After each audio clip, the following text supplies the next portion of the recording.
All right, Bismillah. Let's get back into this trading universe, right? Trading is a fascinating, fascinating anomaly to me. It's actually really attractive to me.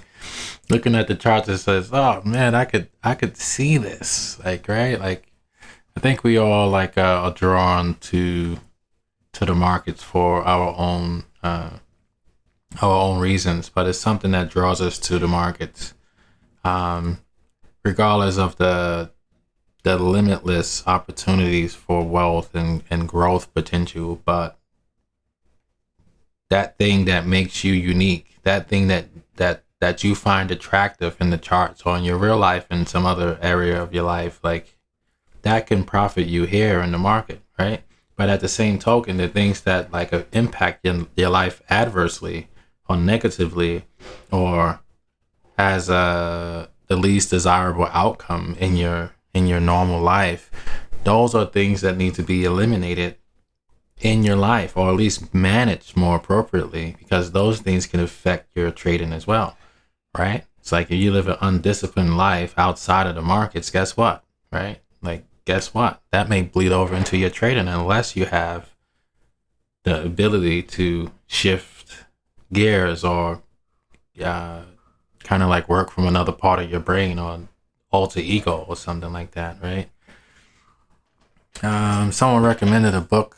I have no affiliation. There's no links at the bottom of this or whatever, but I think it's called Addicted to the Monkey Mind. And I think a lot of our actions in general is directed from the monkey mind. The other part of the mind they speak of is the observant mind, the one that's pretty much always present and has your best interest in mind. That's you, the real you. The monkey mind can literally just those addictive habits, those habits that like, hey, I have a hard time stopping, or just like, if you've been trading long enough, like trading on tilt is a real thing. Feeling like the market is leaving without you. I mean, really, FOMO, what is that, right? Like, if you look at the market for what it is, it's like this thing is actually giving us like unlimited opportunity, right, for financial gain and growth potential. Honestly, trading is actually, in order to be a good trader, a professional trader, you are going to have to change, right? You cannot be the same person that you were when you first approached the market, right? And there's people that, like, they don't know nothing about the market. They trading off of signals, or they trading off of like emotions. Like, they putting all the chips in. They just pushing money into the market, and then, like, I have a cousin. He's profitable just doing EMA crosses, right? But he accepts the risk, right? His motto is that, hey, some days I'm gonna be down 500%. Oh, am I? Whew, 500% is crazy, but I'm sure some people accept that risk for themselves. But anyway, sometimes he says, hey, I'm down $500, and other times he says, hey, I'm up $5,000, I'm up $6,000 on one position. And I'm not sure how he manages those trades, but hopefully he has like a trailing stop, or some type of target, some type of stop order or whatever to stop him out of the trade if it doesn't if it reaches a certain level, or honestly, you have to accept the risk, right? Each type of trading model, you have to accept the risk. And what I mean by trading model is not just, hey, what's your approach, what type of trade setups you see in the market that you feel like gives you edge, but I'm speaking in regards to, rather you're a scalper or a micro scalper, or a day trader, and that's like a day trader is actually not even like Like when I first started, like day trading, it was like, I get to trade all day, right? I get to trade from the open to the close. And some situations you can look for positions like that. But actually for me, I messed up. I started messing up once I noticed like, oh snap, I can catch the entire daily range, right? When I first started trading, day trading, I was actually scalping. And I was actually doing optimal trade entries, OT entries on options, and it worked out. It worked out, and then I started telling myself, "Hey, there's opportunity for more. You leaving money on the table." Now I'm wiser. What Jim Rohn said. Jim Rohn says something along the lines of sooner you'll get so strong that the people won't be able to recognize you. You'll get so wise that the people won't be able to recognize you. Like you today, that brings us to another book that I read or listened to on Audible.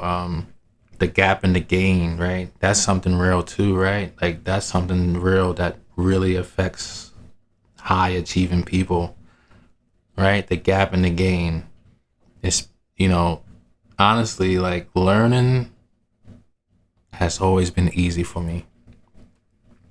Learning, like minimum degree of like effort, it just comes to me, right? Like, and obviously you're gonna run into like topics that it's gonna require more in-depth study, like chemistry or microbiology, and physics or whatever. Like the market, right? Like this market, like you have to like.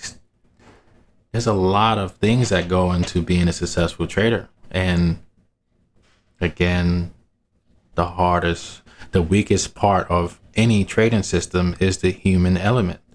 So you really need to be as consistent as possible with a reliable process and very intentional, with extreme ownership and accountability for yourself, which means that for me, right, it's still something I struggle with, like, cause I just want to go, man. I just want to jump off the porch and let's get into some action, right? Let's get into some action. So really it's like the documentation process. And do I see what I see, right? The narrative, right? Where's price coming from? Where's it going? That's why I try to memorize it. And for me, I try to keep things as short and sweet as possible, because too many steps, guess what? Any checklist that got too many steps, and that's another book, right? Checklist Manifesto. That's worth a gander, I guess, right? Like, but really, like, if you got like a checklist and like you skipping steps on your checklist, then something's wrong with your checklist, right? Like, because it's there for a reason. It's there to keep you in line as a guardrail, right?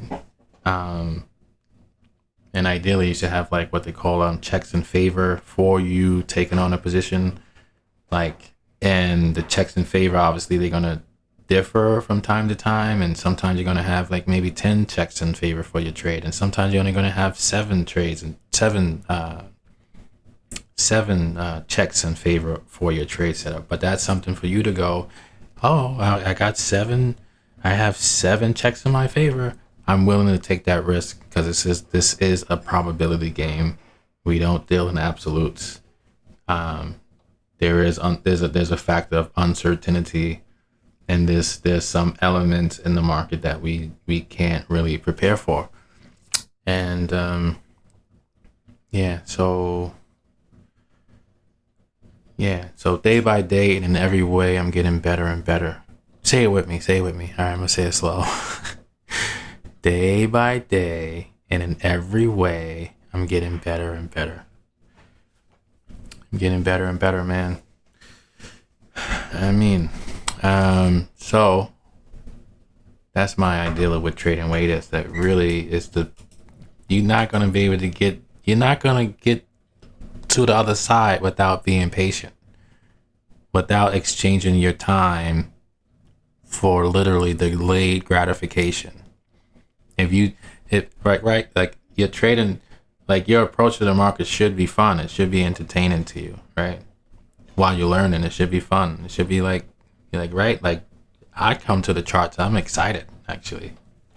I'm excited, but that excitement can't or won't be enough to push you into profitability, right? That's just an emotion. You got to channel that energy into something more constructive. Whatever emotion you experience, and you need to like, right? It's no point of being giddy and you just like happy being broke, right? Like happy, like flushing money down the toilet, right? Right. So it's very easy that this trading stuff could become like an expensive hobby versus a business. And this is why I'm kind of yapping for these past 10 minutes, right? Because you got to stand on your own too, man. You can't be out here mucking around. I like saying mucking. I'm from New York City. It's not like a word from out here, but whatever. I got my own interests. I do like to write. I do like wordplay, poetry, and stuff like that. So don't mind me. Anyway, today we had CPI and crude oil inventories. So we had high impact and we had moderate news. Notice this screenshot was taken not today, right? So don't hold me. In general, the numbers matter. Like what's the actual numbers? They matter to who they matter to, honestly. The fact that news is coming out, then for me, it's really coupling that fundamental or fresh news with a technical pattern, right? So I need to be right, regardless of what I need to see. Like if I'm going long, if I'm expecting price to move higher, for whatever period of time, I still need to see what I need to see in the charts for me to be convinced that that's a good enough directional bias for me to put on risk, to accept the risk of the trade. All right. So yeah. So this is the 1 hour chart, but this it's my favorite chart. My favorite time frame is the 4 hour. And I think I mentioned before ICT statement that if you study the 4 hour or the 1 hour as you would the daily chart,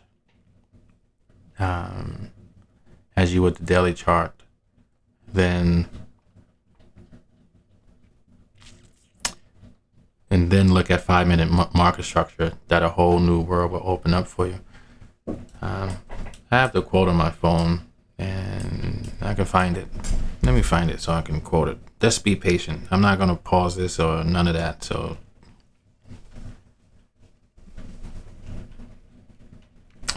one second.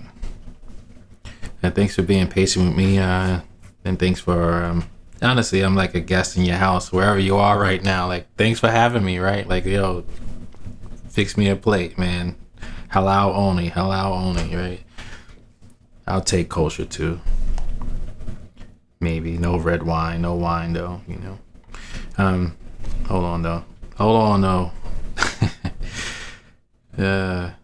I'm just messing around though for the most part.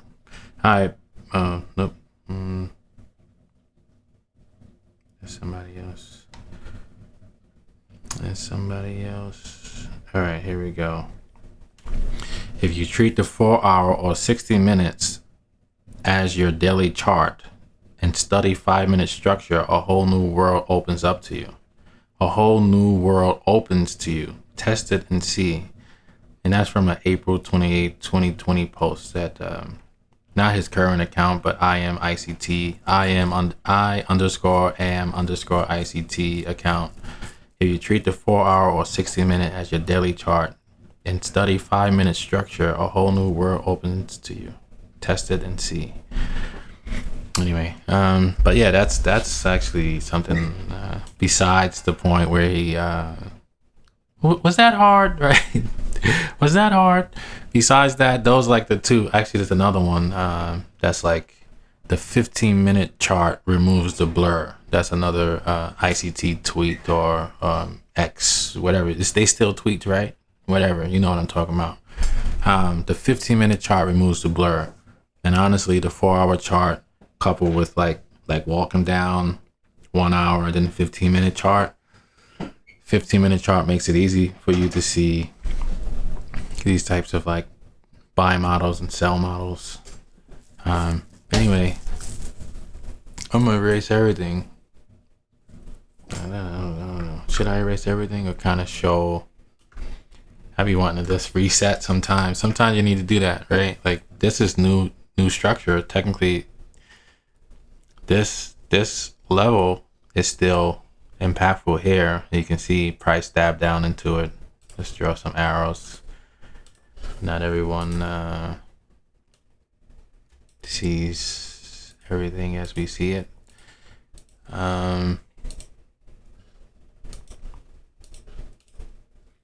So we see this imbalance here. We see price react to it here. You see price stab through. Technically, it reacted to it here by pulling back above the body of the candle, above the high of the fair value gap. And then this candle opened here and then dropped back down beneath it. So we're not going to highlight that. We just spoke about it. But here is another instance where price reacted to that imbalance.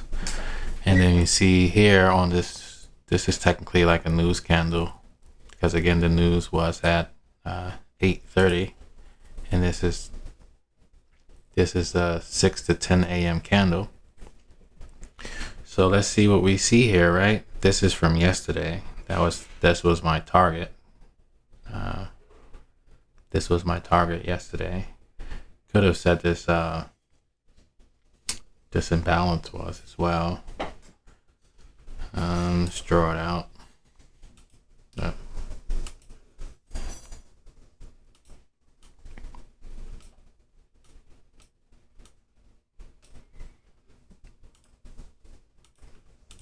Okay, so we have this fair value gap.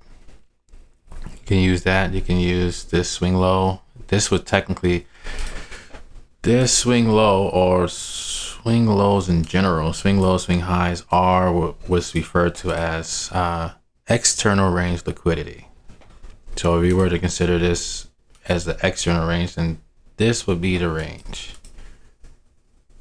Right, so the moment it broke out of this range here, this highlighted range, this low, then this, right? It broke out. It took out external range liquidity. It rated external range liquidity because it came out outside of the range. So it's a range break. AKA, this is also a false breakout. All depends on how you false breakout, what they call it when it's to the downside. It doesn't even matter, right? It's still like a false move to the downside. Like all this jargon doesn't really, like who you're talking to. It all depends on who's listening, right? But right, talk to me nice, right? Talk to me nice. The only thing matters at the end of the day in terms, it's like, are you becoming a better person? And are you profitable, right? So it's like, are you adding value to yourself, right? Like what's in your account, right? Are you real? Or are you like not real? I want to say some other words, but I don't want to talk too spicy, right? Are you that guy? Are you the one? Are you him? Are you playing around? Are you fronting, right? Again, stream ownership, accountability, hold yourself accountable. So anyway, back here, going off on a tangent, right? All right, so we see this as being boom, is still in play. We have this order block. Only highlighted the bodies of these two candles, and you can see price drop down into it. Mean threshold of the order block. You can see price like respecting it. Stab down, came back up, closed above it, ran back up into this. Again, this is violated here with this displacement. And why am I going through all of this? Why am I yapping about price action that wasn't relevant to today? Right? Because of the narrative. The narrative is what? It's three. It's 3 points there. Where is price coming from? Where is it going? Oh, where is it going? And how will it get there? So yeah, where's price coming from? And obviously we want to identify key higher time frame levels. And we can see this is, so when you see this, let's see what that looked like on the lower time frame. Let's do the 15-minute, because right, like, boom, that previous 4-hour order block price is like, who you, son? Like, who you really? Like, you don't hold a candle to me. Like, step aside, right? Straight Taisabaki, straight up deflection. Like, get out of here, bro. Right? You're not slowing me down, but look what it did to this 4-hour fair value gap. This is today, right? This is today. Boom, you can either say this right here is retesting this break in market structure. Boom, traded back into a 15-minute imbalance. And you can also see how it's reacting to this previous inverted fair value gap, which is now a reclaimed bullish 4-hour fair value gap. Boom, push back up into this. Let's see what that was. That's also an inverted fair value gap as well. I just didn't change the color because whatever. Just kind of waiting for price to see what price does there. But anyway, let's go back down. So that's an inverted level, and you can see clearly that price is reacting to these levels here, right? It's not like a surprise. So yeah, and you can see even here, like, how does that, I think previous videos I kind of like adjusted like fair value gaps. I was gonna say PD arrays, but fair value gaps to lower time frames, and I just kind of stop at like the 1 hour. But you can still, if you are on like the 15-minute chart, you can still say, hey, there's a 4-hour imbalance here. Are there any lower time frame? In this case, the 15-minute imbalance is on this time frame, and you can see like price still kind of reacting to this here, but you can see it knocking here, pull back, came back up with force, and this short I captured this short here, this short move. I got clapped right here.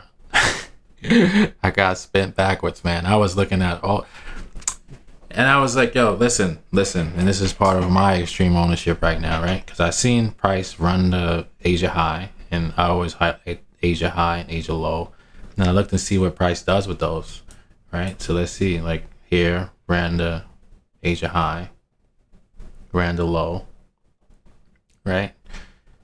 So, and then you gotta like take that into context, right? So again, here you have it here as well, ran the high, ran the low, it retraced back into this range and then dropped. Same thing, ran the high, ran the low, right? You could have took this long here, right? You could have took this long here as well. I'm actually identifying my favorite trade setups when I say take this long here, because I like retracements. I like the continuation patterns. Actually, hopefully I'm not yapping too much, but one thing that when I kind of like got stuck in like doing OTE setups, right? And then like looking for what I didn't have edge in, but I was like looking for too much, doing too much. And this is why, was that hard, right? Having that's a check in my favor. Being able to talk to myself while I'm in a trade from someone that as a trader I respect, because I was actually taught primarily by ICT YouTube videos and whatever else I could get my hands on for the most part. And any like recommendations he recommended, like Alexander Elder's Trading for a Living. I read the new Trading for a Living, and even with that, it's like, oh, I read like most of the book, right? Then you get to like the juicy stuff at the back. The real boring stuff is in the back, right? Like the risk management side is in the back, towards the back of the book. Leave that alone, like, right? So it's like, I already know how to trade, but you don't know how to manage risk, so that's as good as dead, right? Run that. Run that. Right, you are the liquidity now, right? Somebody that's gonna clunk you over your head and snatch your stuff and take off. And you with all your weapons, you out of shape, your brain out of shape, your body out of shape, right? And I'm only talking about trading. I don't know what you look like, right? But if you're out of shape, no weapons, no firearm, whatever, somebody slap you and run off, what you gonna do, right? You gotta, oh, he slapped me. Did anybody see him? Anybody pull your phone out? What are you gonna do, right? Point is that regardless of what, you need to stay in shape in the market. You need to stay in shape. You need to keep your mind on your business. Keep your mind on your business, right? Like, you got to be able to hold your own in the market. So you're going to become liquidity. You're going to be somebody else's hot meal. Like, that's on you, right? That's on you. And, you know. Anyway. So anyway, I got clap right here, right? Got clap right here. And what happened is, actually, I think I tried to short it, right? Being foolish. I tried to short it on, like, the whole time, like, oh, this is a 4-hour fair value gap. And this is me violating my rules, right? Look, I said, it's a 4-hour fair value gap. Bullish. And we are in the discount. How do I know we're in a discount? You can see it that we're in a discount. But anyway, good old trusty fibs. If you're below the 50% mark, optimal trade entry long from yesterday, 70% into this fair value gap. Right? Nice optimal trade entry. Boom. Sweet. Right? So this is, like, it's inexcusable, really, to get clapped like that, right? Because I know better, right? I know better. Anyway, got clapped and got stopped out. Instead of chasing price, I think I had a meeting at 9 o'clock, had some training at 9 o'clock, so I had to go. But anyway, later on in the day, I took this trade here, the short, around this level. So I know some people use the weekly open. I use the weekly opening price, like this one line. And other people use the new week opening gap. I actually don't even know what that new week opening gap would technically look like. But the weekly open as a key level is good enough for me. It works for me. Do what works for you. So yeah, that was optimal trade entry. Long, high time frame, 4 hour, right? Boom, right? That same opportunity is here as well. This is the range that price is in. This low that ran this previous swing low, right? And then it reclaimed it, consolidated, stab back through it again, holding above consequent, probably all this stuff, holding above consequent encroachment of this 4 hour. So that's what I'm referring to, right? My gosh. I think, what is my gosh, right? Stop saying stuff that don't have any meaning. So yeah, you have this holding above this consequent encroachment of this fair value gap. And pull back inside of the range, and then you have this retesting the fair value gap and then taking off. This is around this 8:30. This is where the news is at, right? And then we had, like, the moderate news push price higher above the weekly open. Then I'm gonna talk about this trade here. This is the news, but this is clear, right? I just explained this ever so clear, and this is the 4 hour levels that I spoke of, and you see price react, and then you just had to have an idea where was the target, right? What is the target? What is enough, right? This taking out the previous day's high, that's good. That's good money. Count it. That's easy money. Previous day's high. Oh yeah, another thing I wanted to mention here was that so yeah, this indicator here is a weekly overlay, but you can do that yourself as well.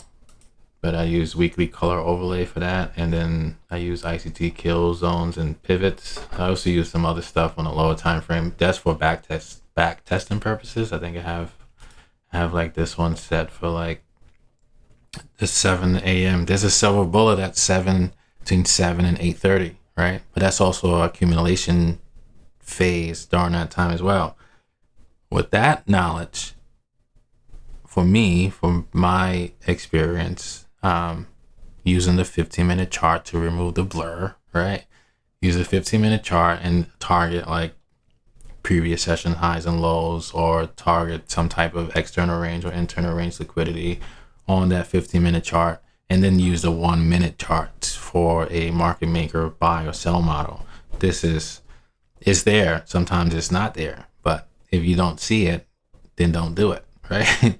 Only trade what you have edge. So also, actually, like there's also, I'm getting excited, right? So this is second stage delivery. All silver bullets are second stage delivery, which means that in general that the trade is already underway, like towards a particular direction, and you're catching the continuation towards that goal. So there's a 10 o'clock silver bullet. There's a 2 o'clock, 1400 hours EST. It's 2 p.m. EST, right? You have the 2 o'clock silver bullet. You have a 10 o'clock silver bullet. You have the 7. I don't trade the London session necessarily, because man and brother needs sleep sometime. But anyway, 7 to 8:30 silver bullet. It's a tighter, again, like for me, I do 15-minute and usually walk down. I usually just jump right down to the 1 minute and look for a market maker buy or sell model. But honestly, the power hour is my favorite. So yeah, this is just like it's gonna highlight. Once I check this box, it highlights. But I also have it only showing on. Shouldn't even be the 1 hour. It should technically only be like the 5 minute and under. And then this one, I have it on. See, I only keep the Asia, and I have it at 7 to midnight. But I also keep in mind that, hey, 7 to midnight is a good range for me. And in general, I wouldn't really mind. I don't know what it would translate to in terms of me looking for price running the Asia high, Asia low, but I would experiment on if I pushed it back to 1800, right? Because that would include the new day opening gap. That would include the 1800 hours at 6 p.m. opening price, right? Which we know that has some degree of sensitivity to price as well. But that's just me going over stuff with you. London session, I extended it to 2 to 7, AM session 7 to 11. And there's just certain things in my mind that I'm like, the lunch hour, this is not just for me. This is this loose idea. This can be extended to 12. This one could be start from 11 or 12, so you can get some accumulation or reversal or pullback during the lunch hours. During the lunch hour, right? And then, so yeah, some of these time frames is just experimental, because in my mind I know, like, all right, 7 o'clock, I'm looking for that silver bullet between 7 and 8:30. But I'm also acknowledging that 8:30 happens. I want to look back and see what stops were ran prior to 8:30 and what liquidity has been left intact, right? And that's part of the process, right? Anyway, I don't know how I got here, but but yeah, on a 4-hour chart, which is like great, right? With these, like the weekly overlay, or you delineating the weekly separations. These are technically highlighting for you weekly higher time frame key levels, the weekly levels. Let me take that arrow off because that's gonna bother me. So this is actually like you looking at a weekly chart without looking at a weekly chart, the 4-hour chart. And you can do this with any chart, right? You did it with the 8-hour, you see it. Like, this is like still a weekly these are weekly levels here. So technically right now you can see, without looking at the weekly candle, you can see that we are still inside the previous week's range. And we have a, let's just say, see, you start looking at, you see the chart, it's an 8-hour chart. But look what, I almost went all in on the 8-hour chart, but I don't know if you see what I'm seeing, but I'm not going to entertain this time frame though. But this video is 35 minutes. I don't want to, I got my own studies to do, but this is part of my, so look, we have like a bearish fair value gap, or you can say this little gap, you can say it's a balanced price range. You can do that here. Balanced price range, meaning that you have that I'm at risk of explaining this like totally wrong. Like I understand it, but I don't say BISI and I don't say SIBI, so I always got to slow down when I have to say it. So we have this SIBI. Don't hold me, right? So this is actually a breaker, right? 8 hour, it's a breaker, and we have displacement. We have a break in market structure. I like this gap here, followed by that, and then I like when these are broken. This is like high probability break in market structure for me because of this gap, because of this swing low. I gotta slow down. Because of this gap, and you can see me, you can't see me, I know you can't, but I'm pointing at this gap right here, and this swing low. Once this swing low breaks, especially with displacement, this is a high probability break in market structure for me. So honestly, I would love to see this completed, but we have a high, a low, higher high. We have a breaker here. We have a SIBI, sell side imbalance, buy side inefficiency, followed by a BISI, and we have a small area here, which is technically the BISI that's been violated, turned into an inverted fair value gap here, but it overlaps with this SIBI, right, which makes it a balanced price range.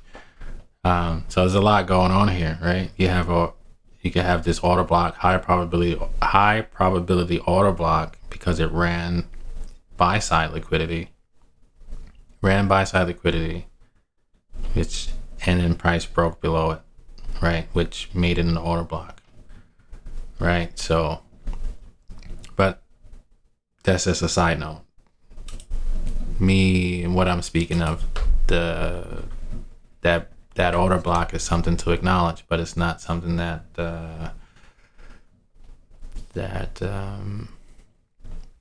I'm going to necessarily monitor throughout the trade, right? Throughout the trading day. And this is the 8-hour chart. So for right now, for me, this would be optimal trade entry short, right? Obviously targeting this swing low, and then targeting this swing low, or this one here. And why did I choose that one is because I like it. Anyway, no, because it's the previous week's low. I was looking to see like how come it's not on the chart, but it doesn't matter. But on this 1 hour you can see, right? So that's coming from this indicator. I can turn it off. I'm not even sure. Man's he updates it from time to time, and it changes certain. Before you can actually put like weekly open and change the words, or maybe the updated version can. But I just leave them as they are, man. Like I already tweaked this joint. Like leave me alone, right? But I understand. I'm not knocking. I appreciate the service that many of the coders have done. But anyway, so yeah, the weekly open. So we just proved that this actually another indicator it's this one. It was both of them on at the same time. There you go. So I'm gonna turn this one off and then turn the other one back on. Thanks for being patient. Yeah, and you could do the same thing with the previous day's low and previous day's high, but it's making too much noise on my chart, and I just can't deal with it. I can visually see that on the 1 hour. So, that's what I wanted to mention. Additionally, the 4 hour kind of helps a whole lot just to see like these weekly levels, and then the 1 hour time frame by delineating the midnight open for each day, and then in conjunction with the weekly. All right, now you get to see clearly daily levels, higher time frame daily levels. You can technically see weekly levels and daily levels on your 1 hour chart. But that's the point. That's the point, right? So it's like, yeah, spend time up there, but what you doing? What are you doing up there, right? But this was an optimal trade entry long, and it's like previous consolidation. This consolidated here, got the 1, 2, 3 dry pattern short. You have even on this 1 hour time frame, you have that same balanced price range, and you can kind of see this eyeballing it. This low here, you can see that price is like stabbed into it and then dropped. So yeah, what I would like to see is price come down and take out the previous week's low. That's just me. But then the argument can be proposed, well, if it dropped back below this imbalance, so as long as it holds below here, then I'll accept that it's gonna go lower. But also once price reaches below 50%, right now is at a premium, right, above 50%. So if it goes lower than 50%, then the probability of it doesn't mean that it can't continue going lower, taking out this original consolidation here. But we can get a bounce here, bounce back here, stab back down through here. Technically, what the hell is that? Anyway, I would delete this, and then honestly, because I'll delete that and add something along this side here. See what I find. Like, I wouldn't keep that there. But it still doesn't mean that because you can see price reacted to it here, drop, bust through it, force. This huge imbalance now needs to be rebalanced somehow. Doesn't have to happen today or tomorrow, but we do have reversal Thursday tomorrow, right? Time and price. We have 43 minutes. What you guys want to do? Call it a night? Let's see. I would like this. It doesn't matter what you like or what I like, but it's like trade what you see, right? So for me, this is a high probability short opportunity. However, the same high probability long opportunity here, it worked, but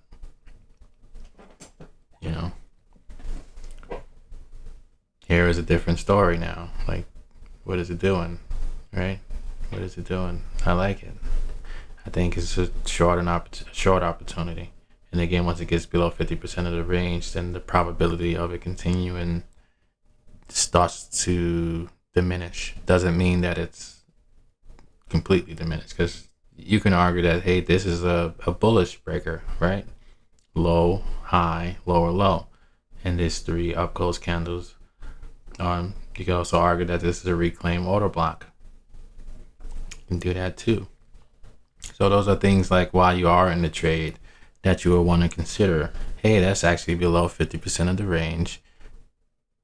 That is below 50% of the range, and price may it may be a key resistance to price action, to price itself. Once price goes below this range, back into a discount. What was I going to talk about? So anyway, that's the long. I got clapped there, and the short here is around this key level. So that's what I wanted to talk about. So we can talk about it here on the 15-minute, because you can see it here as well. Took out this ran above here. You have this inverted fair value. Well, it's inverted now because it got violated here. But anyway, we have this. You can draw that out. You don't need to though, because I didn't use it for the trade itself, but it's just looking at it now. But we have this, and we have that actually traded on a 5-minute, I think. Yeah, it did. Sometimes I smush the the chart like this. For some reason, I see it better, right? It's like, I don't know, like you see the structure better. You don't get caught up in all the colors. Is it bullish? Is it bearish? But you can actually see that 1, 2, 3, it failed here. But 1, 2, 3, and the PD array, what's it called? Rejection block. The price kind of runs the body of the candles and not the wick, but you can deal with that. I don't intentionally trade rejection blocks, but obviously you have heard me talk about the wicks, treat wicks like gaps. So I don't want to confuse. I don't look for rejection blocks, but I do treat wicks like gaps, and that does factor into my trade strategy. So this failure swing higher here, followed by this break in market structure. So we have a run on stops. So we have buy side liquidity rated. We have a retest of this as well. Boom. Let's see.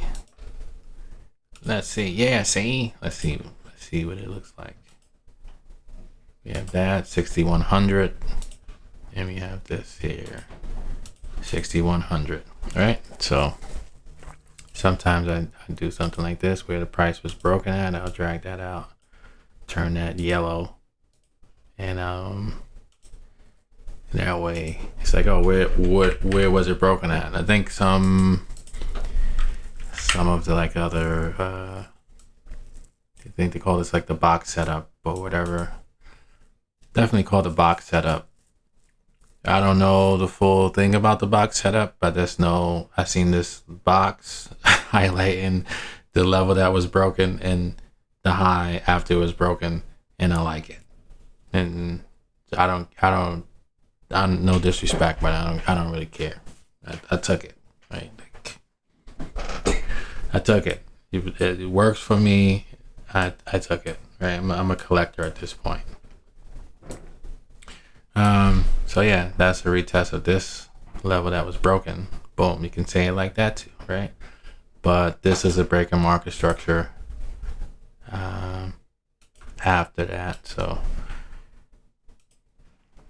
we call that market structure shift. And right, so we have that break. So this is the break here, and then a retracement. And I threw my, so there you go. I'm gonna delete that because it's getting noisy.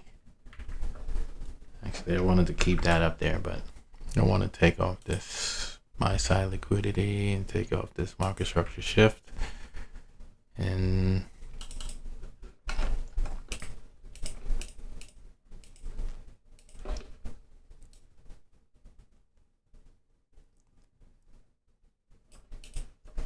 so yeah, we have let's pull that back. Well, this one that would be the entry here. Bop, right? Stop play too much. But anyway, that would be the entry on that candle, on the 2:40 p.m. EST candle, 1440 candle entry.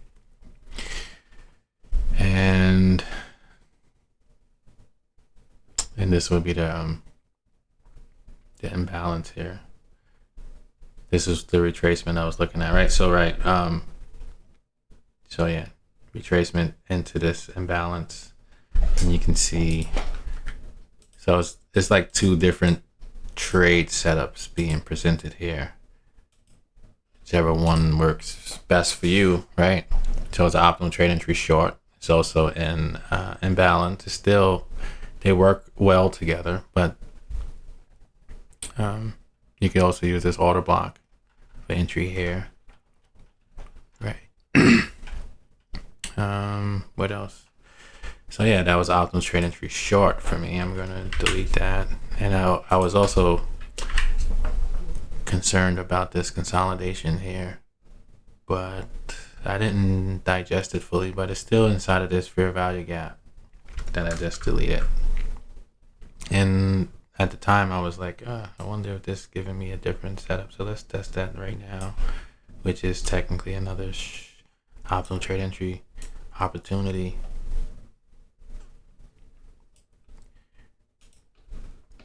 Right? And why is that another trade? Because it's actually consolidating above. So it broke through it. It broke through here, traded back down, and I'm referring to the weekly opening price. Broke through, traded back through it, and honestly, you can say, oh, it ran pretty hot here, right? So you can actually make an argument that it broke below. Same argument that we made down here for this, right? It broke below this level and then consolidated, just danced all on top of it and then took off, right? But we have a bullish pedia right here. So same type of argument can happen here, that it broke through again and then consolidated above the weekly open, and then you could have been targeting higher prices. But market structure is telling you a different story. We have a break in market structure. We have an imbalance on the price leg that caused the break in market structure, and we're looking for a retracement inside of this range, and that's that one that we highlighted the first time. So we still are around this key level, the weekly level. We still inside this imbalance. So this is another opportunity to go short, right? So this is at 1440, and this is during the power hour, which also also has its own silver bullet. And I just love trading within that 315 and 345, and then 345 to like 415. Sometimes it pops before 4 o'clock, or at 345 to 4, and then sometimes it consolidates, and then it rips after 4 o'clock, right? As like a continuation pattern. So there's 4 o'clock here. So this was good right into the close, like, right? So it's consolidated this whole time, 3 o'clock. As soon as everybody's like falling asleep, I don't believe it. This is ridiculous. I'm about to just close my position. Rather, I'm going long or short. This is taking too long. I'm not a scalper. I just wanted, boom, right? I don't know what's going on here. Something just reset. All right, so look, here's 1540, right? So yeah, this 1540, 1545.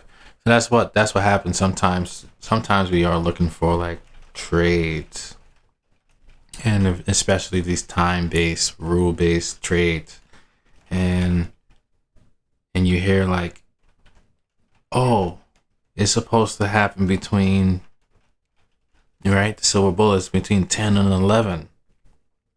But honestly, you're supposed to be stalking the trade prior to 10 to 11, right? You're supposed to be looking and anticipating what same narrative. Where is price coming from?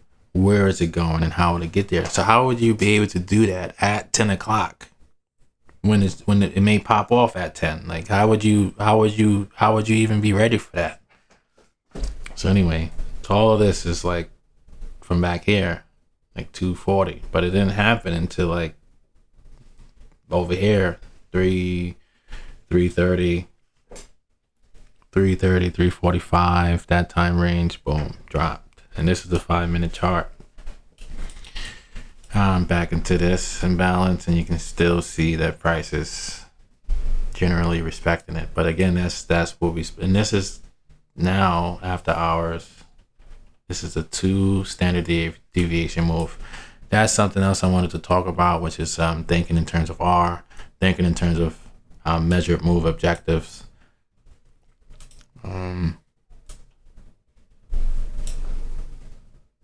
Yeah, I eyeball that. But in general, also, there's a lot to know, and I'm probably but you can actually, for actual trade setups, and sometimes you'll get stopped out, but actual trade setups, you can actually just use the bodies of the candles. When you just want to identify the range, you can use the wicks. I use the wicks almost all the time. And another factor which I kind of like hidden things, like secretive stuff, right? So like hidden OTs, like using looking for OT setups that's like with a breaker involved, and there's a different way to draw that, use the fibs or identify optimal trade entry based on that, based on the breaker being present, where you kind of anchor price, anchor your fibs to another place in market structure. If any of you guys come across any ICT videos that deal with hidden OTEs, then please comment. If you know me personally, then email me or text me or something. Send it my way. It's not something that I really need. It's just like a curiosity of mine right now. So anyway, hidden OTs, hidden optimal trade entries. It's not that important though. So anyway, where we at with it? 57 minutes. But this is just, so like, honestly, if you didn't catch any of these moves here, like, really don't panic, right? Because the reason why I'm saying don't panic is because the market will always offer you an opportunity, but you have to be ready to receive. You have to be ready to receive, which reminds me that we need to be in a position to receive, to let the blessings flow to and through us. We have to open our minds and allow abundance to flow to and through us, right? We have to be willing to add value to ourselves and add value to others, right? So with that, it reminds me again that we should be grateful. The author of that book I mentioned, Gap in the Gain, I don't think it's that book in particular, but he mentioned that I call it an exercise. It's something I was practicing and I want to continue to practice. And he mentioned to write down, like when you unwind, going to bed, right? Like don't bring your phone with you, but I guess if you bring your phone or your gadget, whatever, to write down whatever you need to write down. But he says to write down 3 wins that you had for the day. 3 wins you had for the day, and then 3 wins you anticipate for the next day. Which means that you put yourself in a winning position before the day even starts, right? So you document these 3 wins and 3 anticipated wins for the next day. That also helps to kind of help you schedule your next day, right? To be prepared for the next day. Because now you done told yourself that, hey, again, extreme ownership and accountability. You done told yourself that, hey, I'm holding myself accountable here. I already told myself that I'm looking forward to these 3 wins happening today. So, right, tomorrow is technically outside of our control. Now is even outside of our control. But you have to do work towards what will benefit you the most. And if that's what will help get you to where you need to be, then that's something that needs your complete devotion and attention. And with that, we are approaching the 1 hour mark. Thank you for listening. I don't want to say I don't care about the subscriptions, but I do appreciate you guys watching and listening. So please I guess that's supposed to happen in the beginning. So all the work in progress, and what matters most is that we meet on the other side of profitability in these markets. Enjoy.